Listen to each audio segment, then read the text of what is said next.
Primeira leitura. A leitura de hoje é tirada dos Atos dos Apóstolos, capítulo 3, dos versículos 1 ao 10. Naqueles dias, Pedro e João subiram ao templo para a adoração das 3 horas da tarde. Então trouxeram um homem coxo de nascença, que costumavam colocar todos os dias na porta do templo, chamada Formosa, a fim de que pedisse esmolas aos que entravam.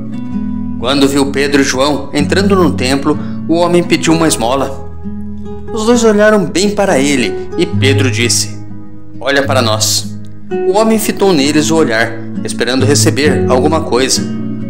Pedro então lhe disse: "Não tenho ouro nem prata, mas o que tenho eu te dou. Em nome de Jesus Cristo, o Nazareno, levanta-te e anda." E pegando-lhe a mão direita, Pedro o levantou. Na mesma hora, os pés e os tornozelos do homem ficaram firmes.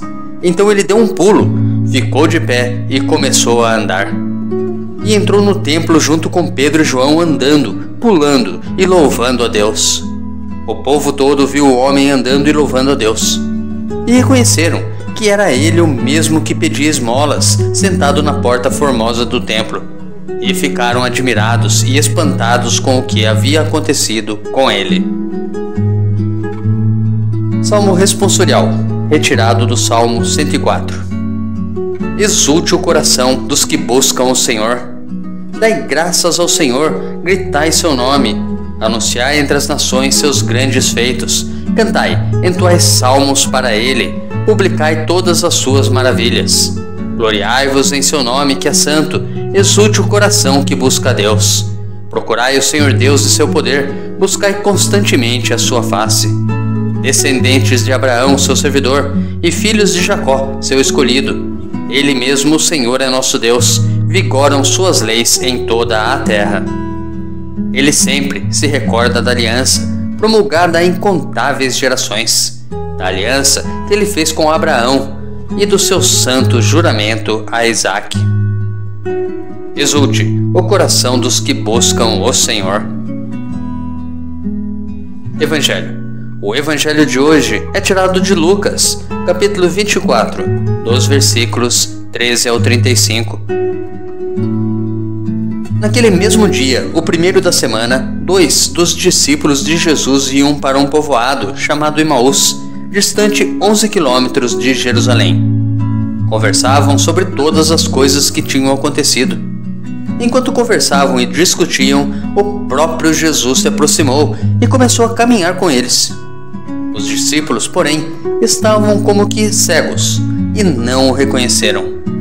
Então Jesus perguntou: "O que ides conversando pelo caminho?" Eles pararam com o rosto triste e um deles, chamado Cleofas, lhe disse: "Tu és o único peregrino em Jerusalém que não sabe o que lá aconteceu nestes últimos dias?"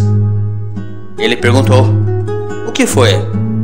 Os discípulos responderam: "O que aconteceu com Jesus, o Nazareno, que foi um profeta poderoso em obras e palavras, diante de Deus e diante de todo o povo. Nossos sumos sacerdotes e nossos chefes o entregaram para ser condenado à morte e o crucificaram.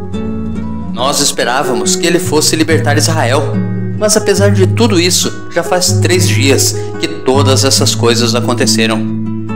É verdade que algumas mulheres do nosso grupo nos deram um susto. Elas foram de madrugada ao túmulo e não encontraram o corpo dele. Então voltaram, dizendo que tinham visto anjos e que estes afirmaram que Jesus está vivo. Alguns dos nossos foram ao túmulo e encontraram as coisas como as mulheres tinham dito. A ele, porém, ninguém o viu." Então Jesus lhes disse: "Como sois sem inteligência e lentos para crer em tudo o que os profetas falaram. Será que o Cristo não devia sofrer tudo isso para entrar na sua glória?"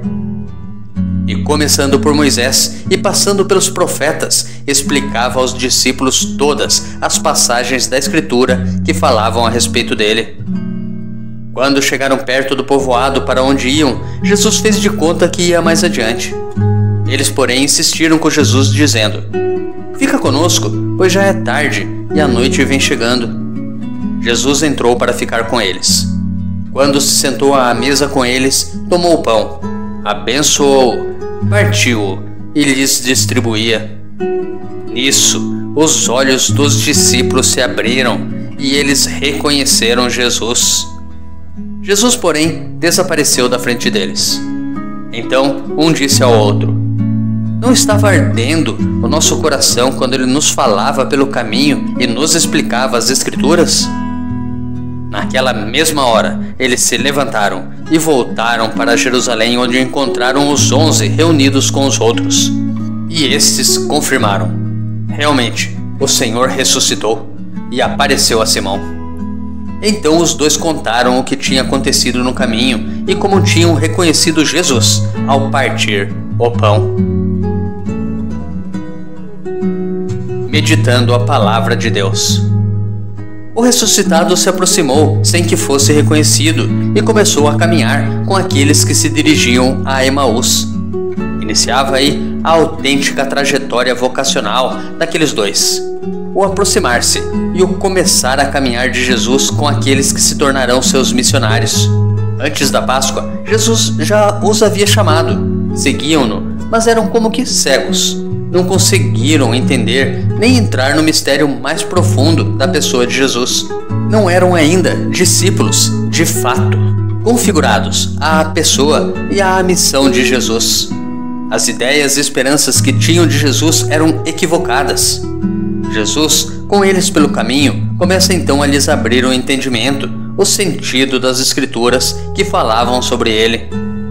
Ainda assim, são lentos. Só o reconhecem quando Jesus lhes parte o pão. E aqui alcançamos o auge da narrativa. Corações ardentes.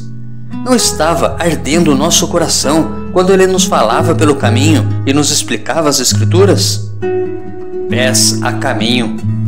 Naquela mesma hora, eles se levantaram e voltaram para Jerusalém, e os dois contaram o que tinha acontecido no caminho e como tinham reconhecido Jesus ao partir o pão. Toda vocação começa com a aproximação de Jesus. Desenvolve-se quando o coração arde de amor pela sua palavra e se realiza na missão de voltar imediatamente aos irmãos para lhes anunciar que ele vive. Deus te abençoe e te proteja.